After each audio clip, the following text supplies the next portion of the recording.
I'll never forget the moment my entire world shattered. I stood there in my living room, frozen on the spot. I was staring at my 14-year-old daughter Grace, her belly swollen with life she was far too young to bear. My son Daniel, only 2 years older, sat across from her, his face pale, his hands trembling. Their words felt like daggers slicing through my chest. "It's his baby, Mom," Grace said, her voice barely above a whisper. Daniel buried his face in his hands. "I'm so sorry, Mom," he choked out, but his words felt hollow, meaningless. "No! God forbid it! This is not happening," I muttered. "You're sorry for what, Daniel?" I screamed. "Grace! Talk to me!" I screamed as I grabbed my daughter and shook her violently. "What are you saying to me?" I yelled like a madwoman. "You're pregnant for who? Your blood brother?" I staggered back, my legs giving way as I collapsed onto the couch. My mind raced, replaying every moment, every sign I had missed. The whispers, the distance, the questions. It all made sense now, but it was too late. I wanted to tear the walls apart, to vanish into thin air, to undo the last decade of my life and fix everything I had ignored. My mind raced back to the very beginning when it all started. To when I let them into our lives. It all started 10 years ago, when my brother Gideon came to live with us. At the time, I worked as a program director at a top TV station while I managed my thriving boutique in the heart of Port Harcourt. My husband Thomas was a top manager in an oil and gas company. Gideon, my brother, had always been the black sheep of the family. Charming but reckless, he spent most of his life chasing shortcuts that led nowhere. When I got the call that he had been deported from Italy, I wasn't surprised. But I was a mother of 2, juggling work and home, and the last thing I needed was an adult to take care of.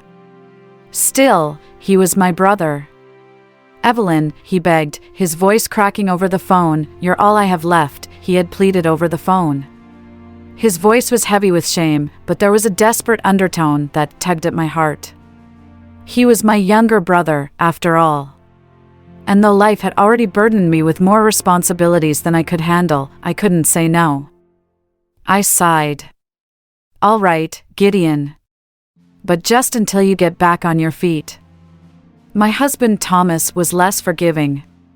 "That young man has never been anything but trouble," he warned. "Don't expect me to babysit him." Thomas's words stuck with me, but I convinced myself I could handle it. After all, Gideon would only be staying for a few months. Or so I thought. At first, the kids adored him. Daniel, who was 6 at the time, and Grace, just 4, were captivated by their Uncle Giddy's larger-than-life personality. He taught them silly songs, told them wild stories about his adventures abroad, and made them laugh in a way that I hadn't seen in a long time. Even Miriam, the nanny who had been with us since Daniel was in diapers, seemed drawn to Gideon. Miriam was like a second mother to my children. She had been a blessing in our lives, stepping in when Thomas and I were overwhelmed with work. I trusted her completely. She knew the kids' favorite meals, their bedtime routines, and their little quirks. She was firm but kind, and the children loved her. At first, Gideon and Miriam got along like old friends. I didn't think much of it. They were both adults, and it was nice to see Miriam smiling and laughing during her breaks. But as time went on, their friendship started to look like something else entirely. They spent more time together, whispering in corners and sharing inside jokes. I dismissed it as harmless. I had no idea how deeply their influence would seep into my home. The signs were there. How could I have missed them? It started with small, seemingly innocent questions, ones I didn't think much about at the time. In hindsight, they were warnings, flares in the night that I ignored. "Mom," Daniel spoke up one evening as I wiped the makeup off my face after a hectic day at work. His voice was soft, almost hesitant, like he wasn't sure if he should be asking. "Yes, Daniel?"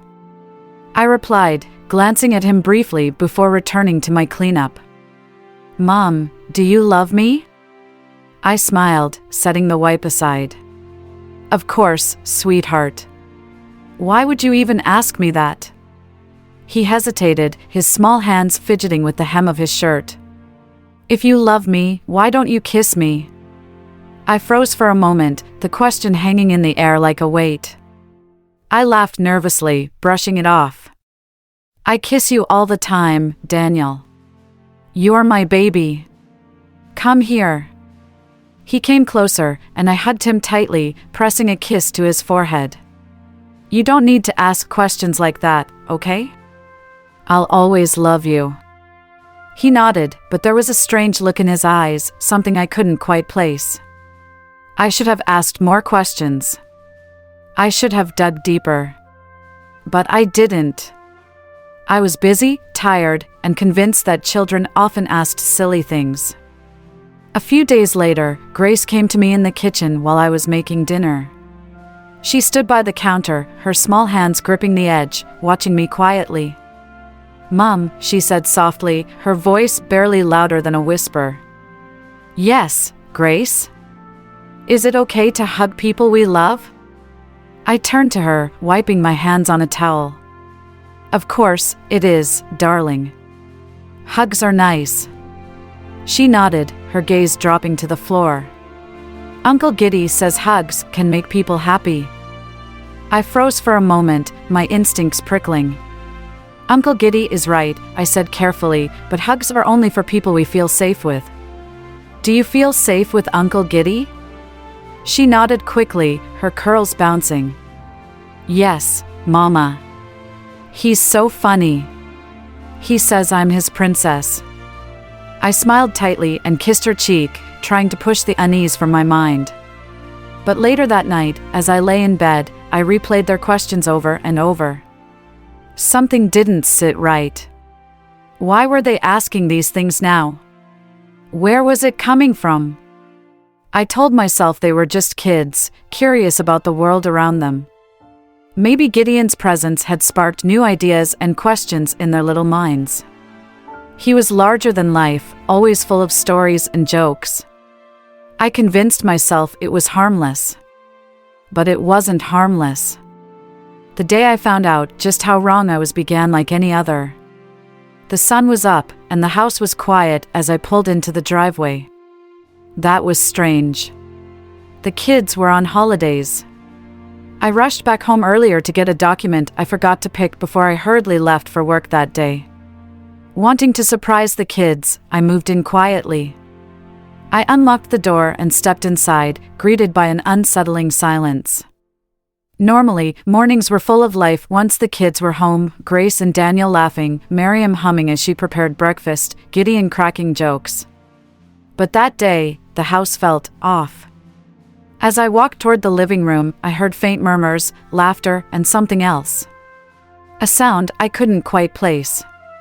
My heartbeat quickened as I stepped closer, a sense of dread building in my chest. And then I saw them. Gideon, Miriam, Grace, and Daniel were all huddled on the couch, their faces lit by the glow of the television. The screen flickered with images that froze me in place, vile, X-rated video that no child should ever be exposed to. My eyes darted to my children. Grace was in her underwear, her legs tucked beneath her, her face flushed. Daniel, shirtless, had a blanket draped over his lap, his expression distant and confused. Gideon lounged on the couch in his underwear without a shirt, his arm draped casually over the backrest. Miriam sat beside him, leaning her head towards his shoulder, wearing a tank top and shorts, her lips curled into a smirk. "What is this?" I screamed, my voice cracking as I stepped into the room. Everyone jumped. Gideon fumbled with the remote, quickly turning off the television. Miriam jumped on her feet, her head bowed in guilt. Grace and Daniel stared at me, their faces pale. "Evelyn, relax," Gideon said, his voice calm and dismissive. "It's not what it looks like." I shot my finger at the television that was now blank, my hand trembling with rage. "Not what it looks like? My children are sitting here, watching filth with you and Miriam, and you're telling me it's not what it looks like?" Are you insane? What happened to all your clothes? Gideon stood, his hands raised as if to calm me. It was just this scene we were joking about, he said lightly. The kids don't even understand it. A joke? My voice rose. Do you think this is funny? Corrupting my children is a joke to you now? I turned to Miriam, who was transfixed to the spot she stood. And you? Is this what you have been doing with my kids? My God! What kind of nanny are you, Miriam? Miriam raised her head gently, trying to avoid my eyes. I'm sorry, Ma. My heart pounded in my chest as I looked at Grace and Daniel. They were silent, their eyes wide with fear and confusion. I felt sick. Get out, I said through clenched teeth. Evelyn, Gideon started, but I cut him off. I said get out. I screamed, shooting my finger toward the door. Both of you. Pack your useless things and leave my house this minute. I don't care where you go, but you will not stay here another second. Miriam scurried out of my sight, looking confused. Gideon hesitated, his face twisting into an expression of hurt. Evelyn, I'm your brother. Are you seriously kicking me out over this? You're not my brother, I spat. You're a parasite. Get out of my house before I do something I'll regret. Within an hour, they were both gone. The house was quiet again, but it was the wrong kind of quiet. The kind that pressed on my chest like a heavy weight. Thomas came home late that night, as he often did, oblivious to the storm that had erupted in our house earlier that day. I sat on the couch, my hands trembling, my mind replaying the scene I had walked into that morning. Grace and Daniel were in their rooms, silent as shadows, and the house felt suffocatingly still. The moment Thomas walked through the door, his face weary from work, I stood up, unable to keep it in any longer. We need to talk, I said, my voice barely steady. He frowned, setting his briefcase down. What's wrong? It's Gideon and Miriam, I began, the words tumbling out before I could organize them. I came home this morning, and I found them with the kids, watching something disgusting on TV. None of them were even dressed properly.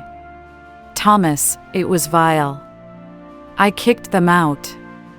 For a moment, he just stared at me, his expression unreadable. Then, slowly, his jaw tightened. You did what? I threw them out, I said firmly. I had to. They were corrupting our children, Thomas. The things I saw. I can't even begin to. You kicked them out without talking to me first, he interrupted, his voice low but sharp.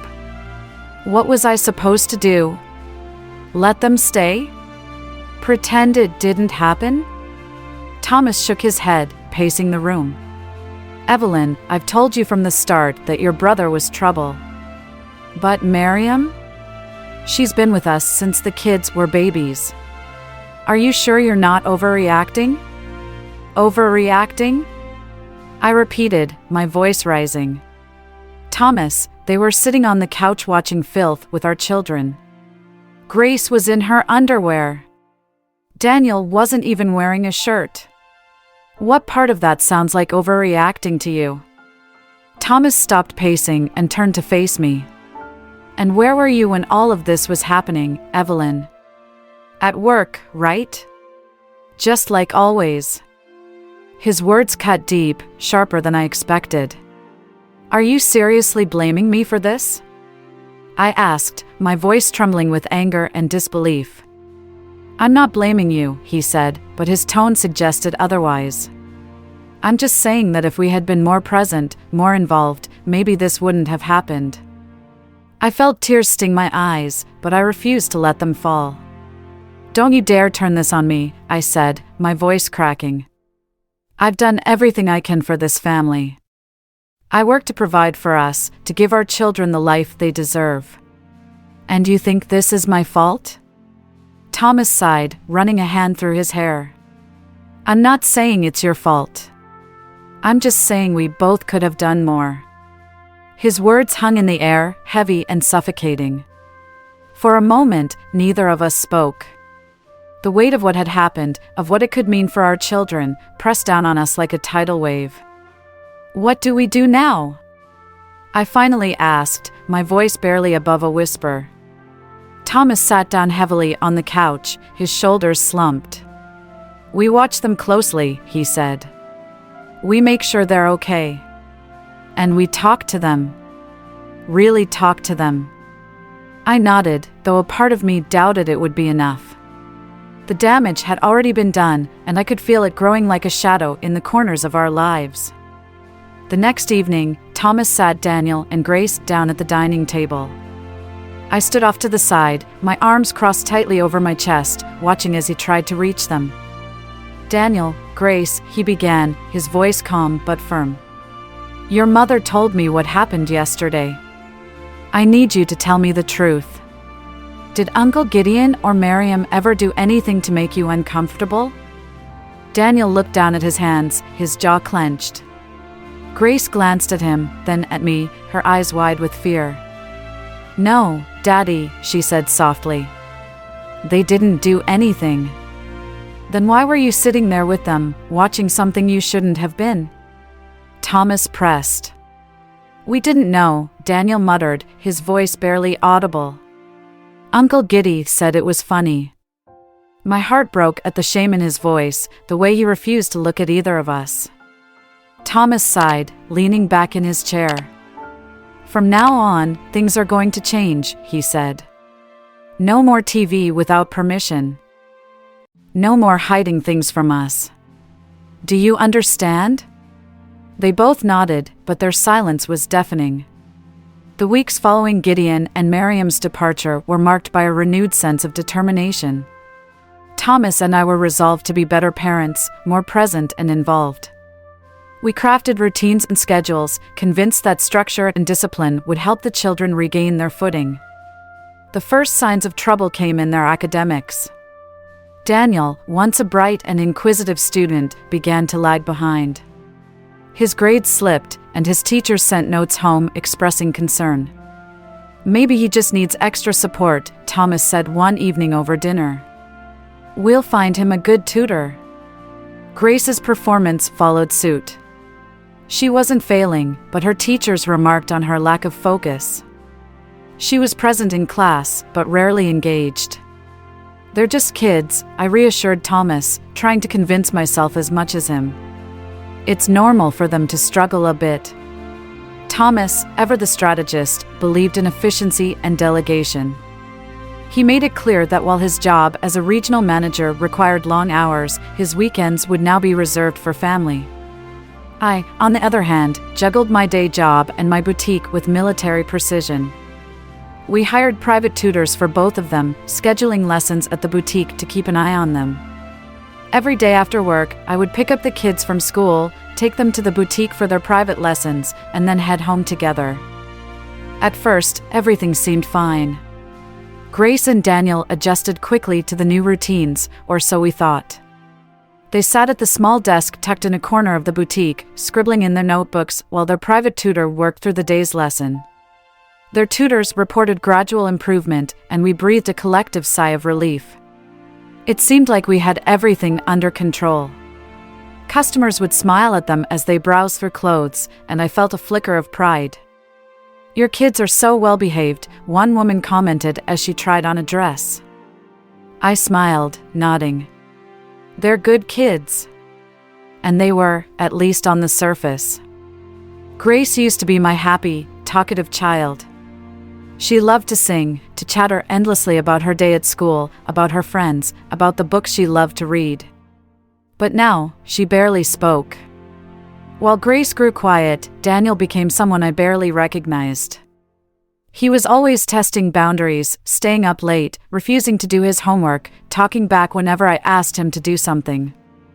One night, I caught him on his laptop long after bedtime. "What are you doing?" I asked, stepping into his room. "Nothing," he said quickly, slamming the laptop shut. I narrowed my eyes. "Daniel, don't lie to me. Show me what you were looking at." "It's nothing, Mom," he snapped, his voice sharp and defensive. I walked over and opened the laptop, but he had already closed whatever he'd been looking at. The screen showed his desktop, innocent and blank. "I don't know what's gotten into you lately," I said, my voice trembling with frustration. "You've been acting out, being disrespectful. This isn't like you, Daniel." He rolled his eyes and muttered something under his breath. "What did you just say?" I demanded. "Nothing," he replied quickly. I chalked it up to the pressures of growing up. Adolescence was complicated, wasn't it? Over time, the distance between us grew. I tried to pull them closer, to spend more time with them, but it felt like I was grasping at smoke. Grace and Daniel were slipping through my fingers, and I didn't know how to stop it. My only comfort was in seeing them grow close. They were fond of each other, and I felt it was a good thing. One evening, I found them sitting together in the corner of the living room, their heads bent close as they whispered. "What are you two talking about?" I asked, trying to keep my tone light. "Nothing, Mum," Grace said quickly, sitting up straight. Daniel nodded, avoiding my gaze. I laughed, brushing it off. I didn't think there was anything to worry about. It wasn't long after that when Grace asked me the question that still haunts me to this day. I was in the kitchen, washing dishes, when she walked in and stood beside me. "Mum," she said softly, "is it wrong to love someone in a way other people don't understand?" I turned to her, frowning. "What do you mean, sweetheart?" She looked down at her hands, twisting her fingers nervously. "Like, if you love someone a lot, but people think it's bad." My heart raced as I dried my hands and knelt down to her level. "Grace, listen to me. Love is a beautiful thing, but it has to be the right kind of love. Do you understand?" She nodded, but I could tell she wasn't satisfied with my answer. "Is there something you want to tell me?" I asked, my voice gentle. She shook her head quickly. "No, Ma. It's nothing. I was just wondering." But it wasn't nothing. I knew that now. One evening, I walked into her room to find Grace sitting on the floor, her knees pulled to her chest. Her eyes were red and puffy, as if she'd been crying. "Grace?" I said softly, kneeling down beside her. "What's wrong, baby?" She didn't answer. She just shook her head and buried her face in her arms. I wrapped my arms around her, pulling her close. "You can talk to me, sweetheart. Whatever it is, you can tell me." But she didn't. She stayed silent, her small body trembling in my arms. I wanted to push her, to demand answers, but something stopped me. I didn't want to scare her, to make her retreat even further into herself. So I kissed the top of her head and whispered, "I love you, Grace. Always."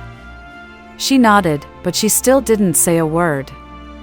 I feared there might be trouble at school. But how would I handle it when my daughter wasn't talking to me? When Thomas returned home that night, I felt the urge to talk about it with him. But I was not sure of how he would have responded. Thomas can blow things out of proportion sometimes, and I didn't want him to scare our daughter into shutting us out completely. This should be a mother-daughter thing, I told myself. No need to get him involved. I lay restless on the bed for over an hour that night, replaying the children's words, their actions, their questions. Was I overthinking? Was this just a phase of their journey through adolescence? The questions kept running through my mind. The cracks in our family had grown wider, but I still couldn't see the full picture. I didn't understand the depth of the damage Gideon and Miriam had left behind. I thought I had fixed it. The poison had taken root, spreading silently through my children, twisting their thoughts, their feelings, their sense of what was right and wrong. And I had no idea how deeply it had grown. The years passed in a blur of routine. Thomas threw himself into his job, climbing the corporate ladder with ease. His long hours at the company were justified by the promotions that came with them. I expanded my boutique, proud of the little empire I was building. We were busy, but we told ourselves it was for the children, for their future. Grace and Daniel grew taller, their features sharpening with age. Grace was growing into a pretty young girl. She reminded me a lot of how beautiful I was at her age. I imagined how men would compete for her attention when she would eventually get into the university, how I would sit as a proud mother blessing her on her wedding day.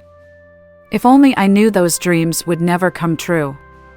She and her brother seemed normal to us, moody at times, as teenagers often are, but otherwise well-adjusted.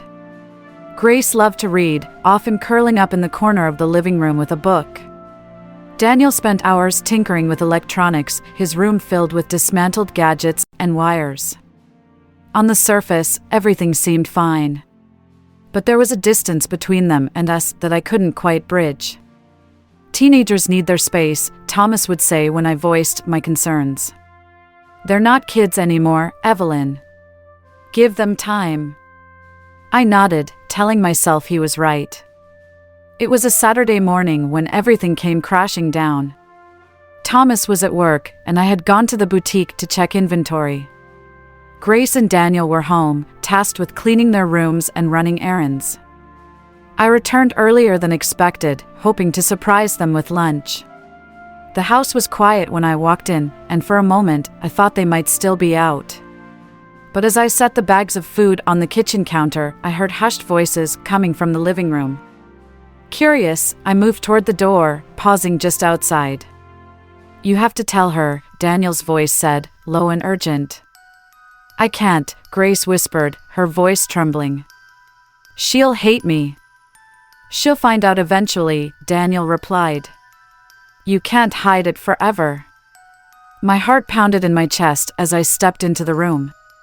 They froze, their eyes wide with panic.